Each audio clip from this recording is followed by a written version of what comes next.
Hello दोस्तों, मैं हूं लक्ष्मण कुमार मुंबई से। आज हम बात करेंगे एसएससी एग्ज़ाम घोटाले पर।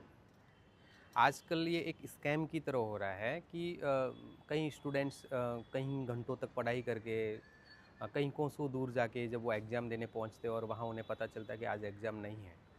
क्यों? क्योंकि पेपर लीक हो गया है। अब पेपर लीक क्यों हुआ? कि किसी कंपनी की जो कंपनी एग्ज़ाम ऑर्गेनाइज़ करवा रही है उनकी वजह से ये पेपर लीक हुआ, तो उसकी वजह से वो एग्ज़ाम नहीं दे पा रहे हैं। एग्ज़ाम पोस्टपोन हो गया, तो फिर उनके ऊपर बहुत बड़ा घात हो जाता है। वो स्टूडेंट्स टूट-सा जाता है। कितनी तैयारी करने के बाद फिर पता चला कि एग्ज़ाम पोस्टपोन हो गई, एग्ज़ाम नहीं होने वाली, पेपर लीक हो गया। तो इस तरह से लाखों स्टूडेंट्स एसएससी के जो है उनके ऊपर ये बीत रही है।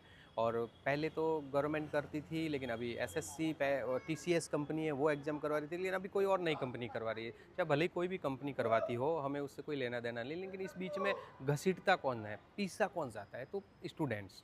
तो स्टूडेंट्स के ऊपर ये जो हो रहा है वो बहुत गलत हो रहा है।